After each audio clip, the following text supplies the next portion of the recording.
Some of you may have heard of a freelancing platform called Fiverr and how millennials and other generations are earning substantial incomes from these sorts of websites and are using it as their full-time job, working remotely. But do they actually work? And can you set up a Fiverr profile with no experience? And how much can you earn? In this video, I'll be showing you exactly how much I earned, starting with zero experience in the field, completely from the beginning with no reputation or reviews, or any training really on how to write, other than my excellent B grade in GCSE English. Welcome to my channel, my name is Alex. If you have made it this far, it would be great if you can hit the like button, as it greatly helps out my channel, and also feel free to subscribe for more side hustle, investments, saving money type content in the future. And with that, we'll begin the video. So what is Fiverr and what is freelancing? Well, Fiverr is a platform which individuals such as you and I sign up for online. It's a platform where businesses need one-off jobs or talent to pick from without the need of employing anyone full-time, which is where the freelancer part comes in. Fiverr is mainly for one-off jobs such as logo designs, blog writing, editing, photography, graphic design, data analytics, along with much more. It's a platform where you post your gigs as a freelancer, meaning the expertise what you have in whichever field you can write about or have a particular skill, such as video editing. You can advertise yourself on Fiverr with these gigs and charge clients for your services. I discovered this when I was watching a CNBC video about Alex Fasulo, who earned $378k a year on Fiverr and was able to work for herself remotely and could therefore, for example, travel and work wherever she liked. Therefore, a few months ago I signed up for the platform. I created a profile which looks professional and attractive to clients. Then, as part of your profile, you have to do an English test. Don't worry if you're not a native English speaker, it is not too difficult. It's multiple choice and says it takes about 40 minutes, but really I completed it in around 20 and got a score of 88%. You need a minimum score of 60% to pass, but you do need to do it before you're allowed to post any gigs and start selling your services on Fiverr. Now you've completed the test, you can start posting gigs, whereby you can have 3 packages or prices for clients to choose from: basic, standard or premium. And deciding what you offer for each of these is vitally important. Therefore, do your research and look at different gigs of similar kind of styles to yours and determine what should be part of that package in terms of word count, revisions, how many days you need to turn the gig around, and all of that should be summed up in your description of your package. Initially, I started posting gigs about my most knowledgeable subjects. That was finance and investing, minimalism, travel, and of course my degree education,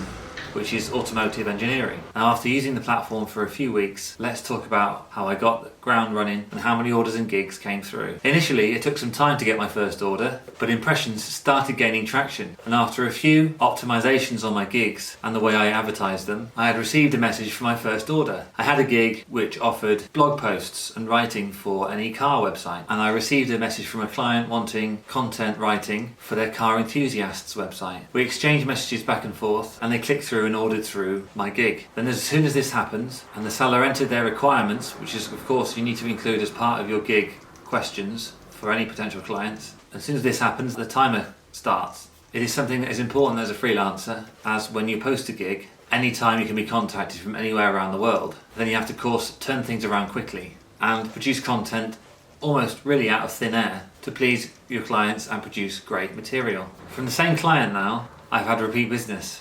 Therefore, they were happy with my first order and gave me a 5-star review. Again, something very important with your Fiverr profile. They then went on to order a couple more gigs on Fiverr and also now have since taken it off the platform, and we now have a private relationship, producing an average of 1 to 2 pieces of content a week. Then I received an anonymous order from someone based in Australia for a travel writing topic. They wanted to combine 2 subcategories into one on travelling, writing about budgeting for a multi-destination trip and tips for packing when you are a photographer. I had to create a custom order as they were looking for 1,000 words, but my gig only offered 900 words for $35. I have perhaps learned from my mistake on that one, as I initially asked for 40 and we were going back and forth a bit, and that meant a $5 increase from my usual $35 price for just 100 extra words, which they're of course not happy about. We went and met in the middle at $38. But as it was my first order, I should have perhaps not negotiated and just done the 1,000 words for $35. There's always a possibility of repeat business here, but now I don't think there is, because I've lost the chance of the initial price disruption that we had to sort of agree upon. Then finally, my latest gig was writing product descriptions of any car related product. Someone who sold car cleaning and detailing products approached me to reword their descriptions, to then go on and receive more attention and more sales as a result. It was a custom order. Turned out it was quite rewarding, as I worked out having to do 12 product descriptions for $100, with each product description being around 200 words each. It was my biggest order to date, and after not having any experience on Fiverr or freelancing, I feel the first month was a huge success. Now, converting it all into pounds, my first month I actually received from Fiverr a total of £142.97, which is more than I ever expected. Now, overall it was a good experience, but let's have a look at a few things that I would say is not the greatest thing about Fiverr. Firstly, Fiverr takes 20% commission for every sale, which can be a lot, especially if you are earning more than the £1,000 taxable income on it in the UK. It means you're essentially being taxed twice. And also, with the conversion from everything being in US dollars, there are fees for when you withdraw using PayPal,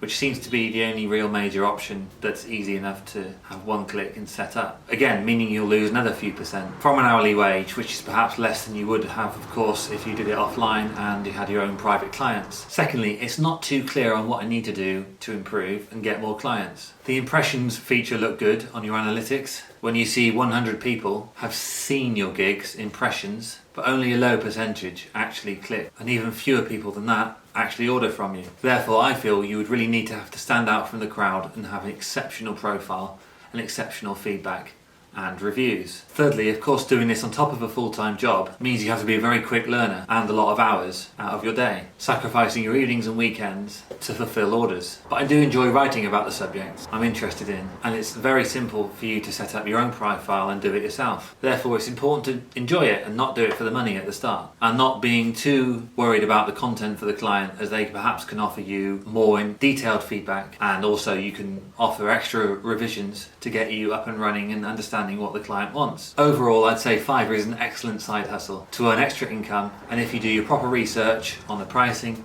and build an excellent profile and gigs, and if you're good at selling yourself and your services in whatever field you choose and you have expertise in, you can do very well. I've also already received 3 5-star reviews from my gigs, which definitely help the algorithm boost your profile when people search for you and your results. But like anything, it takes time to build up your reputation and income. Therefore, from this, I will continue to use Fiverr to fulfill any orders that do come in, and hopefully build a large enough income to maybe one day quit my day job. But that's probably far, far in the future just yet. With that, thank you for watching. Let me know in the comments below if you're using Fiverr or thinking about starting, and then your experience after using the platform. Also, you can sign up to Fiverr as a buyer, and even if you want, you can choose me and get 20% off your first order. Click in the link below. With that, please don't forget to like and subscribe if you find this sort of content useful. And with that said, see you on the next one.